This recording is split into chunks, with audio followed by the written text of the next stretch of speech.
Initially sanctioned by the United Nations, the Global Defense Initiative's role was to maintain peace around the world by combating the Brotherhood of Nod. Whereas Nod utilized stealth and cunning, GDI preferred a more brute force approach during combat. And nothing says brute force like a column of tanks, supported by other armored vehicles, able to smash through Nod's forces. Now before getting into the bulk of this video, I want to preface that I'll be primarily focusing on GDI's standard ground vehicles, and not their mechanized walkers, as I've already done a dedicated video on those. I've also done videos on the Mammoth tank and Sonic technology. In the latter one, I covered the vehicles like the Disruptor and Shatterer tanks, so I'll be excluding those from this video as well. I plan to do a dedicated video on MCVs, and will be holding off covering them in this one. All vehicles in GDI's arsenal were built at a structure called the War Factory. One of the largest structures at a GDI base, it featured a garage and 2 smokestacks. Vehicles could only be produced one at a time, though multiple war factories could increase the rate of production. When it came to light vehicles, GDI used the High Mobility Multi-Purpose Wheeled Vehicle, colloquially known as the Humvee. This all-terrain vehicle moved fast and was quick to produce, making it excellent for scouting the battlefield. It had a crew of 5, including a driver, vehicle commander, gunner, and 2 passengers. It was armed with an M60 machine gun, which was useful against enemy infantry. The gun was also decent at taking out light vehicles, such as Nod's attack bikes and buggies. While fast, the Humvee's light armor made it vulnerable to explosive weapons. As the war progressed, some improvements were made to the Humvee. The most noticeable one being the installation of the Common Remotely Operated Weapons Station, or CROWS. This new system enabled the gunner to acquire and engage targets while staying fully protected inside the vehicle. In addition, the M60 was replaced with an M2 Browning .50 caliber machine gun. While the Humvee was an excellent scouting vehicle, it couldn't transport an entire squad. For this role, GDI used the M113 Armored Personnel Carrier. Like a lot of vehicles in GDI's arsenal at the start of the First Tiberium War, the M113 initially saw action during the Second World War between the Allied nations and Soviet Union. In both wars, the vehicle was used to swiftly transport troops to the front lines. The M113's heavy armor enabled it to resist light arms fire and even crush defensive obstacles like sandbags and barbed wire. The APC was essential in transporting troops across a Tiberium field, as the vehicle protected them from the toxic spores emitted by the crystals. The vehicle was armed with an M60 machine gun and could crush enemy infantry beneath its treads. Even Nod occasionally used M113s to transport their own troops, until late in the war, when they created their own unique APC. Another vehicle in GDI's arsenal that carried over from the Second World War was the Mobile Headquarters. During World War II, the vehicle was known as the Mobile Radar Jammer, or MRJ. The MRJ was built on a half-track chassis with a radar dish located on top, either at the back of the vehicle or close to the driver's cabin. The MRJ was used by the Allies to jam Soviet radar and disrupt communications using a white noise generator. In order to pull off this feat, the vehicle had to be within range of Soviet structures. The vehicle had light armor and was completely unarmed, so needed to be protected by friendly forces. I will note that this vehicle was used as a Soviet Tesla tank during a mission in the Counter-Strike expansion. However, this model was replaced by a different one in the Aftermath expansion. To me, this can be explained as one of 2 possibilities. The first is that the Soviet Union used captured versions of the Allied radar jammer as a testbed for their new mobile Tesla weapons. Once its initial trial proved successful, the Soviets produced their own version of the vehicle, which replaced the radar dish with a Tesla coil. Alternatively, the radar jammer model used in the Counter-Strike mission was just a placeholder by the developers, who created a slightly more unique model for the Tesla tank in the Aftermath expansion pack. After the Second World War, the MRJ was decommissioned, but brought back years later under the Global Defense Initiative during the First Tiberium War. Updated with the latest equipment, the MRJ was no longer employed to jam enemy radar. Instead, it was utilized by GDI commanders as a mobile headquarters, to monitor and coordinate their forces on the battlefield. The vehicle was essential for commanders who didn't have access to an MCV to establish a permanent base. The Brotherhood of Nod managed to obtain some of these vehicles for themselves, and like GDI, also converted and used them as a mobile headquarters. It was common for both GDI and Nod commanders to coordinate their forces in battle against each other from inside these vehicles, the victor being the one who destroyed the enemy mobile headquarters first. While not armed in-game, an image of the mobile headquarters shows a machine gun placed on the roof of the vehicle cab, in front of a hatch that's right above the passenger seat. The true backbone of GDI's armored divisions during the First Tiberium War was the medium tank. Another legacy vehicle of the Second World War, both light and medium tanks were used by the Allied powers to combat the Soviet Union's double-barreled heavy tanks. The medium tanks shown for World War II and the First Tiberium War were portrayed by the M1 Abrams. Without going into detail regarding this alternative version of World War II, which involved weapon systems developed in the late 1970s and early 1980s, I think it makes more sense that the Allies would have used various kinds of medium tanks, since it was a coalition of Western nations' militaries. Sanctioned by the United Nations, it would benefit the Global Defense Initiative to have standardized weapon systems, so I could see the organization adopting a single main battle tank, such as the M1 Abrams, as their primary medium tank. The M1 Abrams' primary weapon was a 105mm gun, which was more than capable of eliminating the light tanks used by the Brotherhood, as well as bringing their defenses and other base structures crumbling to the ground. When dealing with Nod infantry, it was sometimes better for the tank to crush them beneath its treads, rather than fire at them with its main gun. While the Abrams may have been GDI's main battle tank at this time, the Brotherhood seemed to have a few in their own military, as seen in a couple of in-game cutscenes. These were most likely ones captured by Nod, as the organization was notorious for using their enemies' own weapons against them. When it came to mobile artillery, GDI used the M270 multiple launch rocket system. The MLRS launched 12 227mm rockets. These were highly effective at taking out infantry and causing considerable damage to vehicles and base structures. The rockets allowed the vehicle to fire over walls when either defending a GDI base or assaulting a Nod one. The MLRS could even use its rockets against low-flying attack helicopters. The MLRS was often used to provide artillery support for GDI's frontline units. However, the vehicle was slow-moving, and with no short-range fighting ability, needed close-quarter backup. With their victory over the Brotherhood at the end of the First Tiberium War, GDI continued to make great advances in military technology. This was most noticeable in their creation of mechanized walkers. By the time of the Second Tiberium War in 2030, mech walkers had largely replaced the tanks in GDI's arsenal. Wolverines replaced the Humvees as anti-infantry scouting vehicles, whereas Titans replaced the Abrams tanks, becoming GDI's main battle walker. Even the famous Mammoth tank would be replaced by a new giant experimental walker called the Mammoth Mark II. Not all tractor-wheeled vehicles were replaced by mechanized walkers, though. GDI developed a new APC to replace the M113, which was simply known as the Amphibious APC.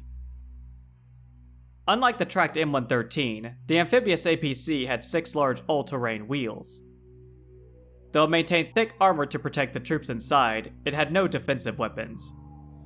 It made up for this lack of weaponry with speed, and most importantly, the ability to cross bodies of water. Interestingly, near the back portion of the APC are 4 windows. These don't appear to be actual firing ports for the troops, as the windows face upward toward the sky. An optical periscope was located in the middle of the APC's body, perhaps for the troop commander to get an idea of where the vehicle was headed, and their surrounding environment. Troops entered and exited the APC via a ramp located at the front, just below the driver's seat. In-game, the APC can only carry 5 soldiers, though it seems the vehicle would be capable of transporting about 20 fully equipped combat troops, which is roughly the number of soldiers a real-life AAV can carry. During the war, the Amphibious APC was integral in supporting GDI Commander Michael McNeil's forces in assaulting Nod General Vega's island fortress in Honduras. Later in the war, the APC was escorted by 3 of GDI's new hover vehicles through the partially frozen waterways of Norway. Inside the APC were engineers who were vital in helping GDI recapture Hammerfest base from the Brotherhood. Speaking of hover vehicles, the Hover MLRS replaced the original M270 from the First War. This new vehicle was the result of GDI's quote, HoverTech initiative, which sought to develop solutions to the geological upheaval caused by Tiberium's continued proliferation across the planet. The 6 engines located on the bottom of the MLRS's chassis gave the vehicle its hover capabilities. Unlike tracked, wheeled, or bipedal walkers, the Hover MLRS's speed was not slowed by uneven terrain. This hover capability also enabled the vehicle to cross bodies of water, making it an ideal escort unit for GDI's amphibious APCs. The vehicle only needed a single pilot to operate it.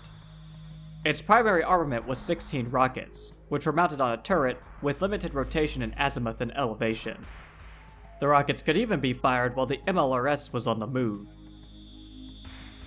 Due to its speed and maneuverability, the Hover MLRS was an effective, although somewhat expensive, scouting unit.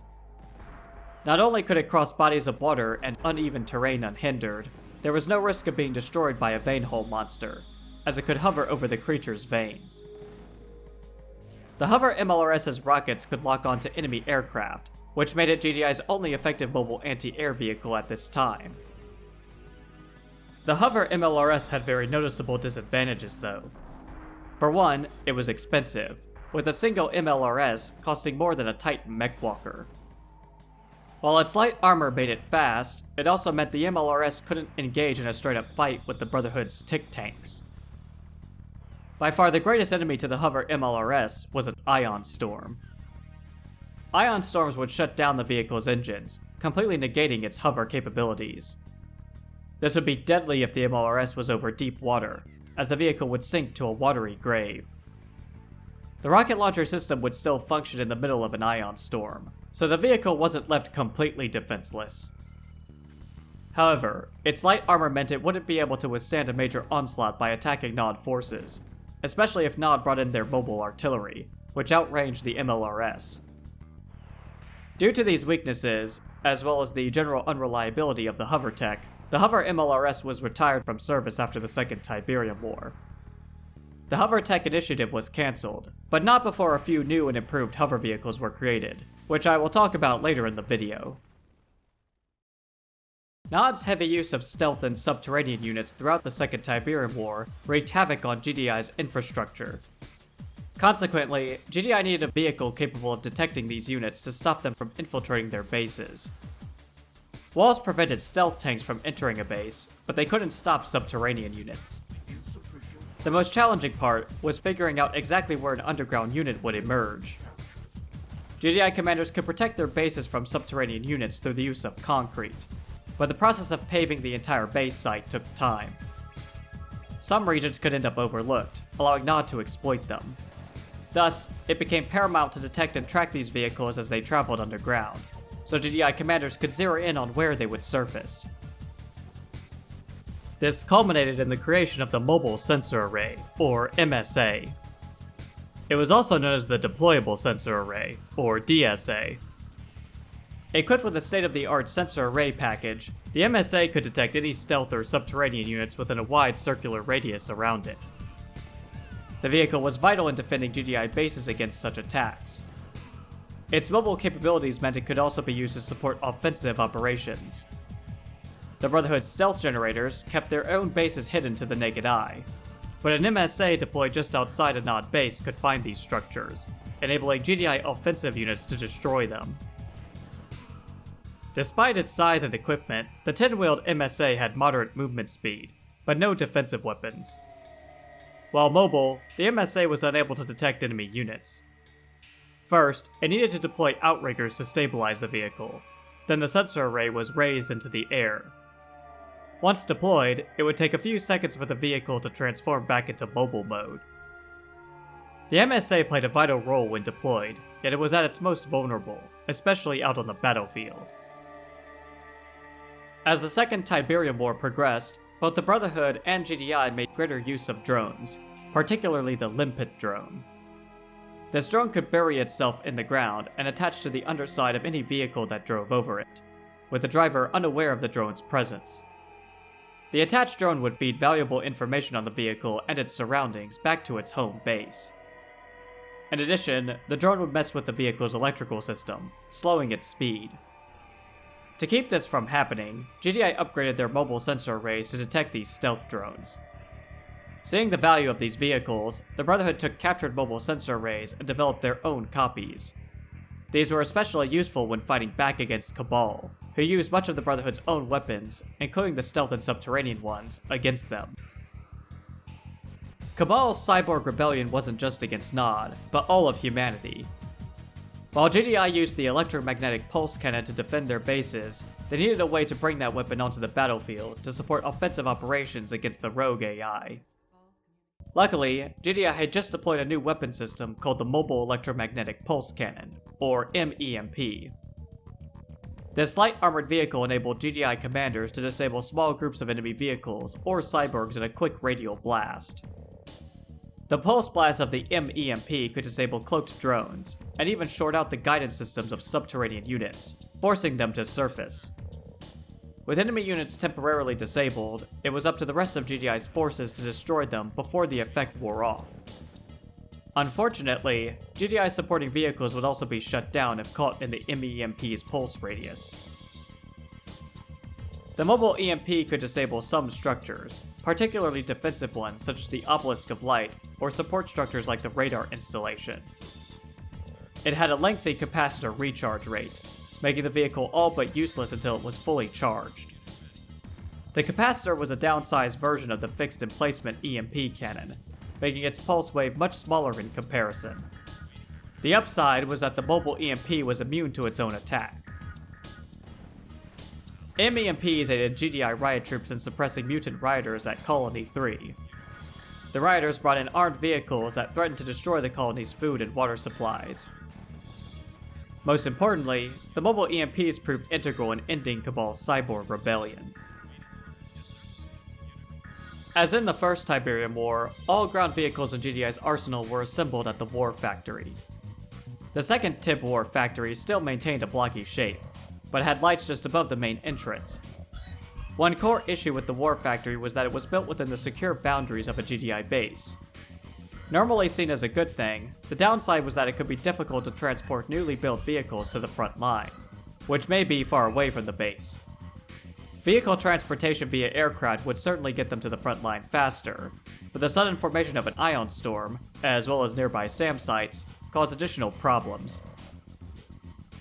While a commander could establish a new base closer to the front lines, this was a risky maneuver due to the high investment in man and material, not to mention the cost of building a new MCV. GDI engineers came up with a solution which they called the Mobile War Factory, or MWF. Slow and costly to produce, it was still cheaper than an MCV. The Mobile War Factory enabled GDI commanders to set up a mobile staging ground anywhere, adjusting as battle lines moved. The MWF was heavily armored, but not armed, so escort was typically needed while traveling to its destination. When deployed, the MWF could construct any vehicle in the GDI arsenal. If the battle line shifted elsewhere, the MWF could pack up and move to the new location. While these vehicles were heavy, they could be picked up by carryall or dropship. Unlike standard base structures, the Mobile War Factory could not be repaired. However, the truck that carried the factory as a trailer could be repaired when parked at a service depot.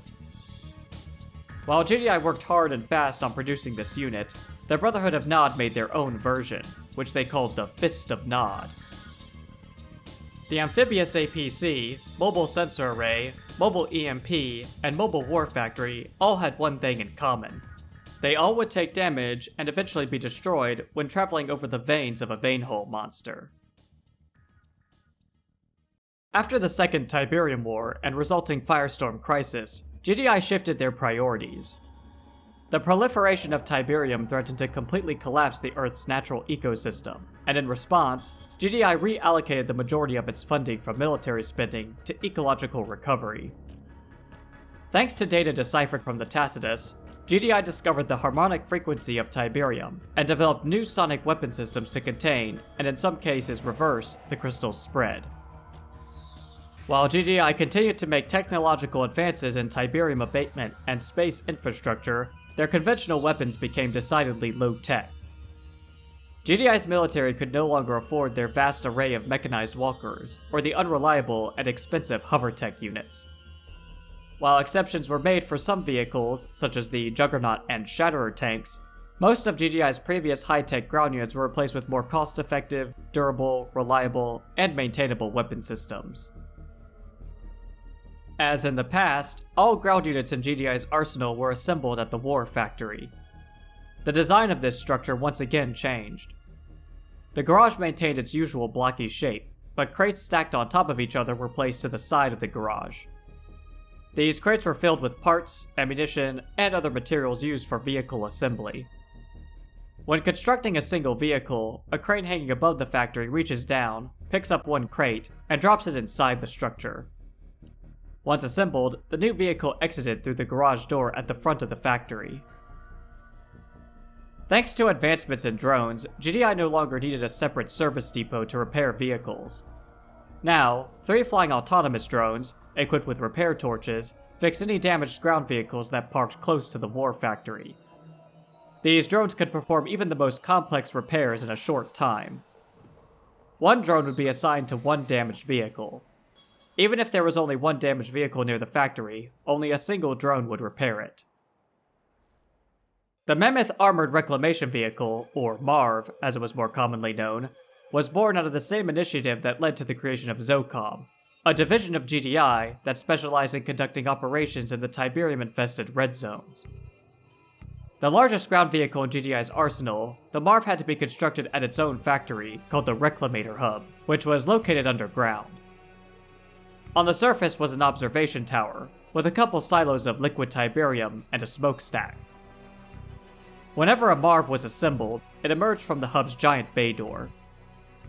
The Reclamator Hub's facilities were not exclusive to the MARV though, as they could construct all other ground vehicles in GDI's arsenal at this time, making the hub a larger war factory. It also had 3 repair drones hovering over it to repair any nearby damaged vehicles. With the retirement of the Wolverine from all but one of GDI's divisions, that being the Steel Talons, the military needed a new fast but armed reconnaissance vehicle, and the engineers came up with the Pitbull. Pitbull, ready for action! The Pitbull was lightly armored and had 4 large all-terrain wheels, which crewmen climbed onto to enter the vehicle. Initial prototypes featured an open cockpit as a cost-saving measure, but engineers realized that it left the crew exposed to the harmful effects of Tiberium and welded a roof on top. As for its primary armament, the Pitbull held 20 rockets and a turret attached to the back. However, the in-game model of the unit shows it only armed with a total of 4 rockets. These rockets could be used against both ground and air targets, dealing moderate damage. Due to its light armor, it wasn't wise for a Pitbull to engage with a Nod Scorpion tank head-on. It was mostly used as either a scouting vehicle or a supporting vehicle for a larger attack force. A group of Pitbulls could conduct effective raids against enemy bases. Equipped with advanced sensors, Pitbulls could detect enemy stealth units. Especially helpful when raiding a Nod base, Pitbulls could detect Nod harvesters and quickly take them out with their rockets, thus disrupting Nod harvesting operations. The Pitbull could be outfitted with additional firepower from the Technology Center. This would be a mortar attached to the very back of the vehicle. While not as accurate as the rockets, the mortar had splash damage that was effective at taking out squads of enemy infantry and could even do decent damage to buildings, bringing them crumbling to the ground with sustained bombardment. The mortar was only effective against non-moving targets and took a while to reload. A special reconnaissance unit known as the Bloodhounds could be airlifted onto the battlefield by way of V-35 Ox transports. This unit included 2 Pitbulls with veteran crews and 2 Guardian APCs. Guardian APCs replaced the amphibious APCs of the Second War. The exception to this was the Steel Talons, whose Bloodhound units comprised of 2 Wolverines instead of APCs. According to the GDI Style Guide, what would ultimately become the Guardian APC initially began as the DN and SW Turtle. Drawing on their seminal research combining defense forms occurring in nature with historical combat tactics, DNSW, Dai Nippon, and Skunkworks created several prototypes before settling on the ideal form for their Turtle Armored Personnel Carrier APC. Powered by the same electromotive systems as the Mammoth, the Mark III version, the Turtle is, however, far faster and more dangerous than its namesake. Features of the Turtle included, quote, using a shape derived from naturally occurring defensive forms, the Turtle also uses asymmetrical contrasting detail shapes, e.g. Raytheon's Vigilante self-defense armament systems. The Turtle uses a high-frequency, low-voltage titanium alloy bimetal articulated suspension, which changes the running profile of the vehicle. The Turtle suspension allows it to adapt to all battle terrain conditions, as well as change its locomotive attitude to configure it for speedy troop insertion or for low-profile squad deployment and evasion. The namesake of an ancient combat tactic used by the Roman legions, the amphibious Turtle can deliver a tactical combat squad to battle lines during all levels of combat intensity. After all experiments and testing were complete, the final vehicle dropped the name Turtle and became known as the Guardian Armored Personnel Carrier. APC ready for combat. The GDI Armored Personnel Carrier, or APC, is a six-wheeled all-terrain vehicle that can transport infantry in an armored compartment. Dynamically sized fire slits permit the soldiers riding in the vehicle to shoot at targets outside the APC. Deploy a missile squad into an APC, and the vehicle effectively gains the ability to fire missiles. Passengers can be evacuated quickly through multiple exits from the APC, so the vehicle can drop soldiers right into a firefight, with minimum downtime for unloading. While infantry could fire their weapons from inside the APC, it was armed with its own swivel-mounted dual machine gun turret, capable of fire support against infantry, light vehicles, and even aircraft. This weapon could be upgraded with armor-piercing rounds, requisitioned at a command post. This extra firepower allowed the APC to do increased damage to light vehicles. In addition to its machine guns, the APC was armed with mines. This cluster of mines could be dropped off anywhere and was effective at taking out both infantry and armor units. The Steel Talons Experimental Combat Technology Division used their own variant of the Guardian APC, called the Mobile Repair Transport, or MRT. MRT online.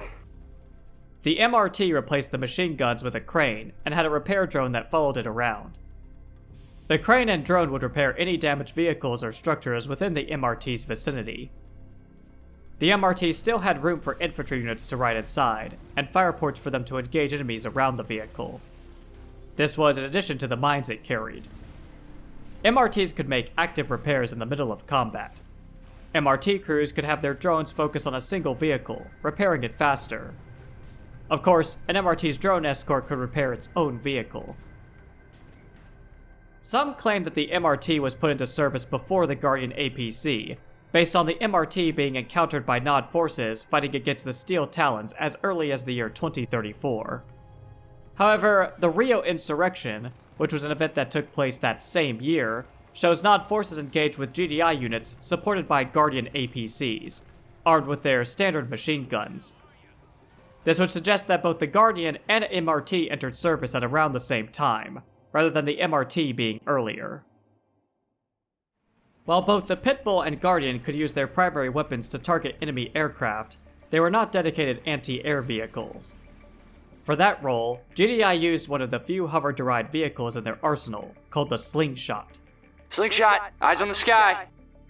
With GDI's shuttering of its costly, failure-prone hovertech initiative in the aftermath of the Second Tiberium War, the GDI Slingshot is something of an anomaly, the last bastion of this once dominant GDI program, finally out of testing after a decade-long development phase. While this exclusively anti-air vehicle is less vulnerable to ion storm interference than its predecessors, the Slingshot remains a relatively fragile unit, trading armor and additional weaponry for high speed, maneuverability, and a powerful quad cannon that can quickly bring even the most powerful aerial opponent crashing to the ground. Slingshots were first put into service with the Steel Talons, but were later adopted into the rest of GDI's divisions. Nod Venoms and Skrin Stormriders didn't stand a chance against the Slingshot. Heavier aircraft, like the Vertigo bombers and Devastator warships, had a better chance of surviving a Slingshot's barrage of bullets, so long as it wasn't using tungsten shells. Tungsten anti-aircraft shells could be requisitioned by a GDI commander from the Technology Center. These shells were better at penetrating the hulls of heavier aircraft, bringing them down in no time. It's important to note that while the AA defense turrets have a visible change when upgrading to tungsten shells, the slingshots do not. The slingshot had light armor, so it was fast moving. The driver could use the vehicle's high speed to run over enemy infantry.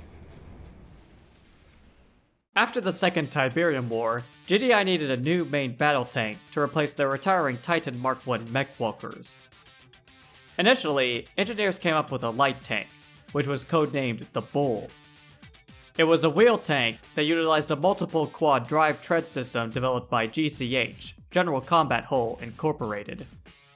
This system would go on to be used in the development of the new Mark III Mammoth tank, and the Bull would be transformed into GDI's new main battle tank called the MBT-6 Predator.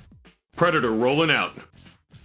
Equipped with a 150mm cannon, this 65-ton tank packs an armor-piercing punch against any vehicle or structure. It's also fast and quite maneuverable for a large armored vehicle. Devastating in numbers, Predator tanks can rip through enemy encampments quickly, as well as crush infantry under their tracks. They have excellent armor, but are vulnerable to armor-piercing rocket and cannon attacks.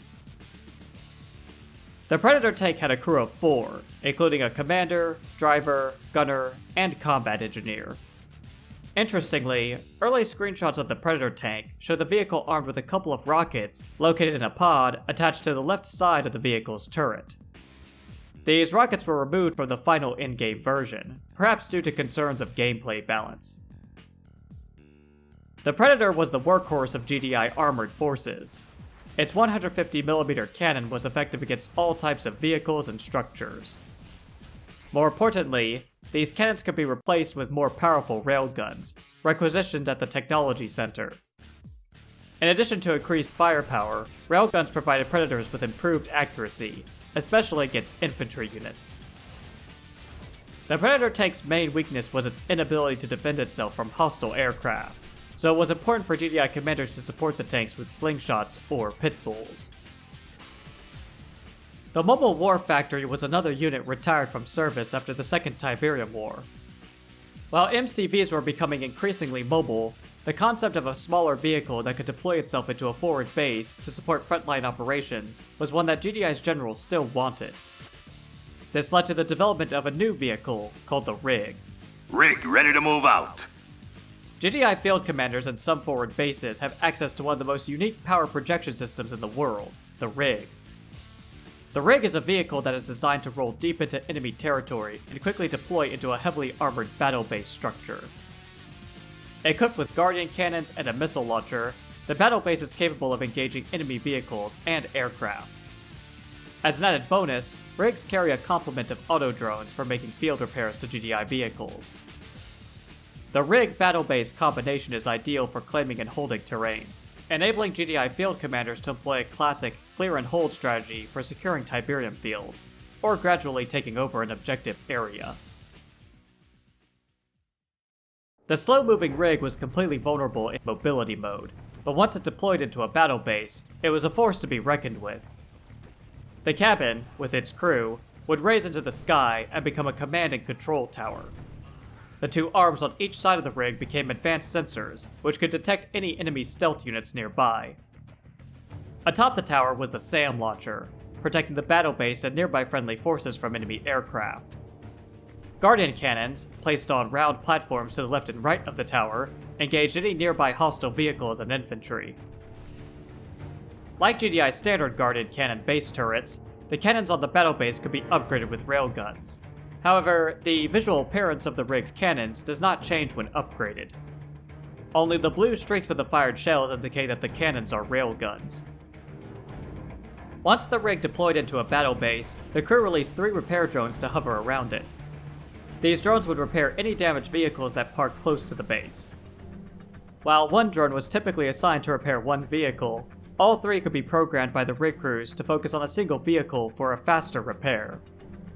The base's weapons provided cover fire for the damaged vehicles while undergoing repairs. A couple of engineers complemented the Rig's crew. Engineers were tasked with making repairs to the battle base itself, leaving the drones to focus on friendly vehicles. It should be noted that unlike the drones of the mobile repair vehicles, the battle base's drones were not programmed to repair buildings.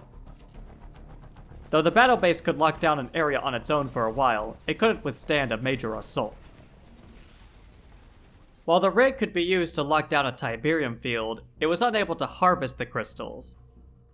Harvesters could make the long trek to and from the new distant field, but it was a risky commute, going through possible enemy territory. The GDI commander might urgently need the extra Tiberium from the new field, but at the same time, the commander may not want to take the risk of moving their entire MCV closer to the field. For such situations, GDI commanders use another deployable vehicle unit called the Surveyor. Ready for base expansion. Unlike most vehicles in GDI's arsenal, the Surveyor was not assembled at the war factory, but instead emerged from the construction yard.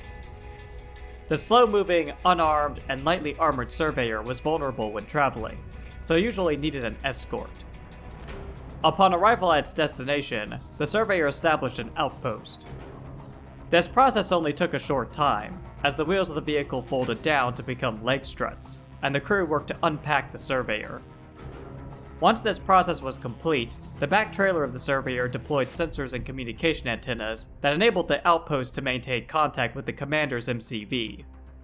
The system performed two key functions. The first was that the sensors could detect stealth units around the outpost. The second, and most important function, was that new buildings, such as refineries, barracks, and defensive structures, could be constructed in close proximity to the outpost. Thus, a small base could be established to support both economic and military operations in the region. Unlike the mobile construction vehicle and rig battle base, a deployed outpost was permanent. The crew could not just convert the outpost back into a Surveyor and relocate to a new area. This limitation made it important for commanders and Surveyor crews to consider their options carefully when establishing a new outpost. With the outbreak of the Third Tiberium War, GDI's newer but more practical and rugged armored vehicles were able to take on those of the Brotherhood's. In most instances, the light Scorpion tanks of Nod's armored divisions were outclassed by GDI's Predators. Though Nod's Avatar mechwalkers and stealth tanks proved to be more formidable opponents, Mammoth tanks, supported by stealth-detecting units like the Pitbull, were more than capable of tipping the odds in GDI's favor. However, the invasion of the alien Skrin late in the Third War highlighted the weaknesses inherent in the lack of funding for GDI's military, especially in the development of more advanced weapon systems. Despite these issues, GDI was able to pull through and halt the Skrin invasion.